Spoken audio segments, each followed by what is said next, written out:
Oi, galerinha, graça e paz. Hoje é o 19º dia do devocional Uma Vida com Propósitos, de Rick Warren. Hoje é o dia 19 e o tema é Cultivando a Comunidade. Vocês podem desenvolver uma comunidade saudável e robusta, que viva de acordo com Deus e desfrute os resultados, se tão somente derem conta da árdua tarefa de se relacionarem bem uns com os outros, tratando-se digna e honradamente. Tiago 3,18. Eles se dedicavam ao ensino dos apóstolos, à vida em comum, à refeição comunitária e às orações. Atos 2,42. Comunidade exige comprometimento.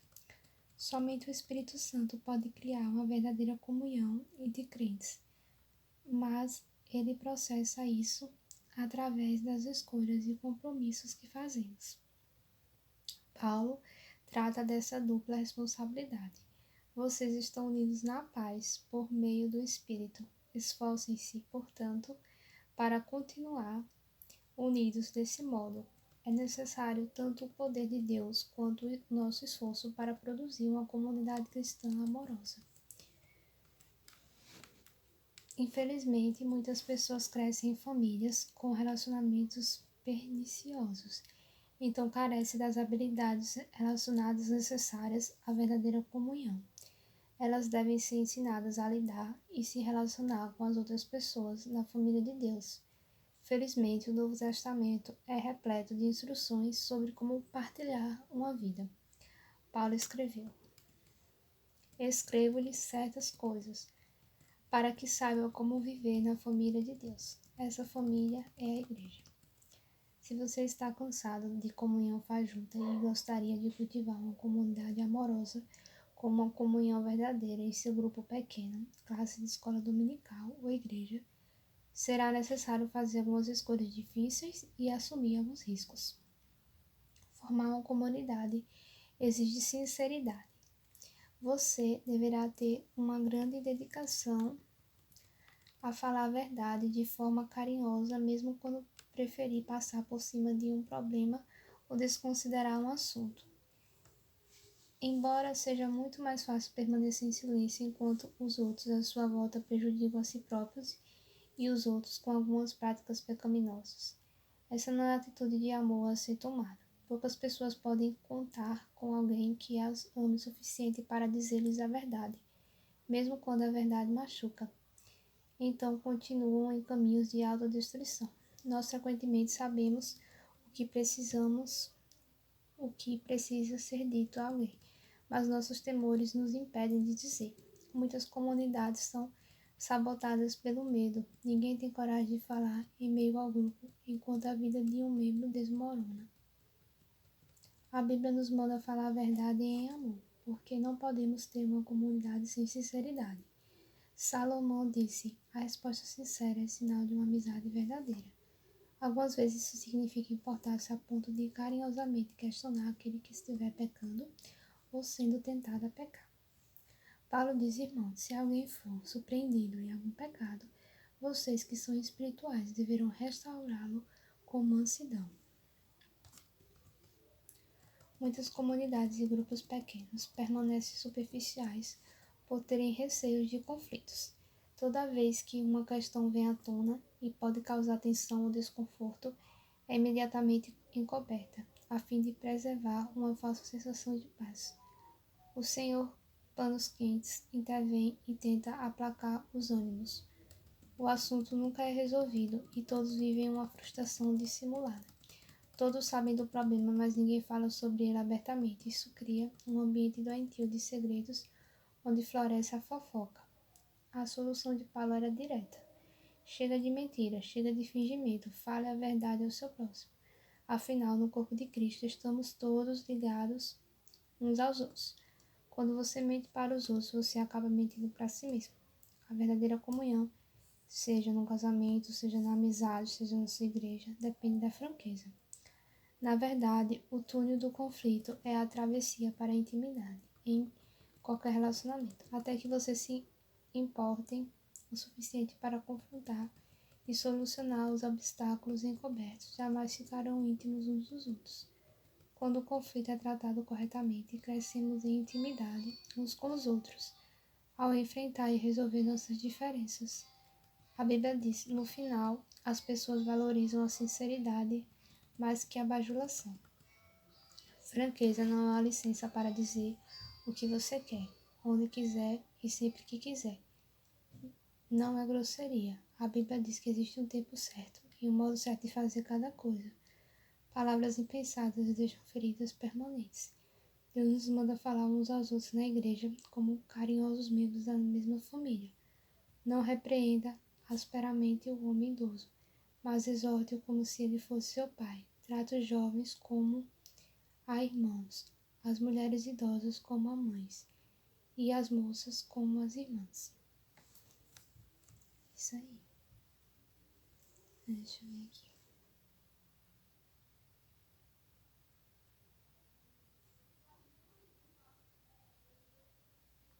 Lamentavelmente, milhares de comunidades foram destruídas por falta de honestidade. Paulo teve de repreender a igreja de Corinto pelo seu código de silêncio passivo, ao permitir a moralidade em sua comunidade. Visto que ninguém tinha coragem de enfrentar o problema, ele disse: vocês não podem simplesmente virar para o outro lado e esperar que isso vá embora por si mesmo. Exponham a situação e lidem com ela. Melhor a desolação e o constrangimento do que a condenação. Vocês deixam isso passar como sendo algo pequeno, mas é tudo menos pequeno. Não deveriam agir como se tudo estivesse tranquilo, quando um de seus companheiros cristãos é promíscuo ou delinquente, é impertinente com Deus ou indelicado com os amigos, quando se embebeda ou se torna ganancioso e voraz. Vocês não podem simplesmente concordar com isso, agindo como se fosse um comportamento aceitável. Não sou responsável pelo que fazem os de fora, mas não teríamos alguma responsabilidade por aqueles de dentro de nossa comunidade? Formar uma comunidade exige humildade. A presunção, o convencimento e o orgulho obstinado destrói a comunhão mais rápido que qualquer outra coisa. O orgulho ergue muros entre as pessoas.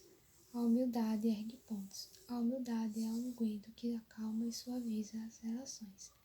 É por isso que a Bíblia diz: sejam todos humildes uns para com os outros. A vestimenta adequada à comunhão é a postura humilde. O resto do último versículo diz: porque Deus se opõe aos orgulhosos, mas concede graças aos humildes. Essa é a outra razão pela qual precisamos ser humildes. O orgulho obstrui a graça de Deus em nossa vida, a qual devemos ter para crescer, nos transformar, ser sarados e ajudar os outros. Recebemos a graça de Deus ao admitir humildemente que precisamos dela. A Bíblia diz que no momento em que somos arrogantes, vivemos em oposição a Deus. Essa é uma maneira tola e perigosa de viver. Você pode desenvolver a humildade de várias maneiras práticas, admitindo suas fraquezas, sendo paciente com as fraquezas dos outros, estando aberto para demonstrações e pondo os outros em evidência. Amém, Você pode desenvolver humildade de várias maneiras. Admitindo a fraqueza, sendo paciente com as fraquezas dos outros, estando aberto para demonstrações, correções, pondo os outros em evidência. Paulo orientou: tenham a mesma atitude uns para com os outros, não sejam orgulhosos, mas estejam dispostos a associar-se a pessoas de posição inferior. Não sejam sábios aos seus próprios olhos. Aos cristãos em Filipos, ele escreveu: humildemente considerem os outros superiores a si mesmos. Cada um cuide não somente dos seus interesses, mas também dos interesses dos outros. Humildade não é pensar menos de si mesmo, mas pensar menos em si mesmo. Humildade é pensar mais nos outros. Humildades concentram-se de tal forma em servir os outros que não pensam em si. Formar uma comunidade exige cortesia. Somos corteses quando respeitamos nossas diferenças e somos cuidadosos com os sentimentos uns dos outros e pacientes com as pessoas que nos irritam. A Bíblia diz: é preciso carregar o fardo de termos consideração para com as dúvidas e temores de outras pessoas, daqueles que sentem que essas coisas estão erradas. Agrademos ao outro e não a nós próprios, e façamos aquilo que é para o seu bem. e assim o edificaremos no Senhor. Paulo disse a Tito: o povo de Deus deve ser generoso e cortês. Em toda a igreja e em todo pequeno grupo, há sempre pelo menos uma pessoa difícil, e normalmente mais que uma. Essas pessoas podem ter carências emocionais, insegurança profunda, maneirismo irritantes e escassas habilidades sociais. Você deve chamá-las de pessoas necessária tolerância extra. Deus pôs essas pessoas em nosso meio, tanto para benefício delas quanto nosso. Elas são uma oportunidade para crescermos e um teste para a comunhão. Será que conseguiremos amá-las como irmãos e irmãs, tratando-as com dignidade? Em uma família, a aceitação não se baseia enquanto você é esperto, bonito, talentoso. Baseia-se no fato de pertencermos uns aos outros.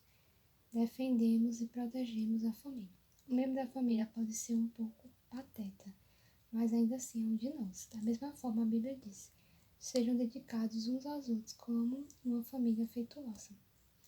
Aprimorem-se em demonstrar respeito uns para com os outros.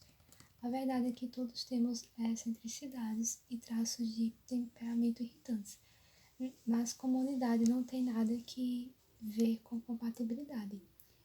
O fundamento para termos comunhão é nosso relacionamento com Deus. Somos uma família. Um segredo para a cortesia é saber de onde as pessoas estão vindo. Descubra o histórico delas. Quando você souber porque coisas passaram, certamente será mais compreensível, em vez de pensar na distância que elas ainda têm a percorrer. Pense nas distâncias que já percorreram, apesar da dor que carregam. Outra parte da cortesia é não subestimar as dúvidas das outras pessoas. O fato de você não temer alguma coisa não torna esse sentimento inválido. A verdadeira comunidade se forma quando as pessoas sabem que é seguro partilhar seus medos e suas dúvidas sem serem julgadas. Formar uma comunidade exige sigilo. Somente em um ambiente seguro, onde houver um acolhimento carinhoso e sigilo confiável, as pessoas se abrirão e compartilharão suas maiores mágoas. Então, formar uma comunidade exige sigilo. Somente em um ambiente seguro, onde houver um acolhimento carinhoso e sigilo confiável, as pessoas se abrirão e compartilharão suas maiores mágoas, necessidades e erros. Sigilo não significa ficar em silêncio enquanto seu irmão ou irmã peca, e sim saber que aquilo que foi comentado no grupo ficará restrito ao grupo. O grupo precisa conviver com isso e evitar a fofoca. Deus detesta a fofoca, principalmente quando é maldosamente disfarçada como pedido de oração a favor de alguém. Deus diz: os maus provocam discussões, e quem fala mal dos outros separa os maiores amigos. A fofoca sempre causa mágoa e discórdia, e isso destrói amizades. Deus, é claro, quando nos orienta a divertir os que causam dissensões entre cristãos, eles podem se enfurecer e deixar seu grupo ou igreja ao serem enfrentados por causa de suas ações que semeiam a discórdia. Mas a comunhão da igreja é mais importante que qualquer indivíduo. Formar uma comunidade exige constância. Você deve manter um contato constante e regular com seu grupo, a fim de desenvolver a verdadeira comunhão. Relacionamentos exigem tempo. A Bíblia nos diz: não abandonemos, como alguns estão fazendo, o costume de assistir às nossas reuniões. Pelo contrário, animemos-nos uns aos outros. Devemos desenvolver o hábito de nos reunir. Hábito é algo que você faz com frequência, e não uma vez ou outra. Você tem de passar tempo com as pessoas, muito tempo para estabelecer relacionamentos íntimos. É por isso que a comunhão é tão superficial. Em muitas igrejas, não passamos tempo suficiente juntos, e o tempo que passamos é usado normalmente para ouvir uma única pessoa falar. Uma comunidade não é formada de acordo com a nossa conveniência. Vamos nos reunir quando eu tiver vontade, mas na convicção de que ela é necessária para a nossa saúde espiritual. Se você quiser cultivar uma comunhão verdadeira, isso significará reunir-se mesmo quando você não tenha vontade, porque você acredita que é importante. Os primeiros cristãos se reuniam todos os dias. Regularmente, eles adoravam juntos no templo todos os dias. Reuniam-se em grupos pequenos nas casas para a comunhão e participavam das suas refeições. Com grande alegria e gratidão, viver em comunhão requer investimento de tempo. Se você é membro de um grupo pequeno ou de uma classe de escola dominical, recomendo que se faça um pacto entre todos, o qual inclua as novas características da comunhão bíblica. Partilharemos nossos verdadeiros sentimentos, autenticidade, incentivaremos uns aos outros, reciprocidade, apoiaremos uns aos outros, compaixão, perdoaremos uns aos outros, misericórdia, falaremos a verdade com amor, sinceridade, admitiremos nossas fraquezas, humildade e respeitaremos nossas diferenças, cortesia, não fofocaremos, sigilo, fararemos do grupo uma prioridade, constância. Quando você olha a lista de características, torna-se evidente o motivo por que a comunhão é tão rara. Ela significa desistir de nosso individualismo e independência para nos tornar interdependentes, mas os benefícios de dividir a vida com os outros suplanta largamente os custos e nos prepara para o céu. 19º dia foi esse, né? Pensando sobre o meu propósito. Um tema para reflexão. Comunidade exige comprometimento. Um versículo para memorizar. Nós compreendemos o que é o amor quando descobrimos que Cristo deu sua vida por nós. Significa que temos de dar nossa vida pelos outros crentes. 1 João 3,16. Uma pergunta para meditar. Como eu posso hoje ajudar a criar as características de uma comunidade verdadeira em meu grupo pequeno e em minha igreja? Então, gente, esse foi o 19º dia, dia 19. Fiquem na graça e na paz do Senhor e até o próximo vídeo.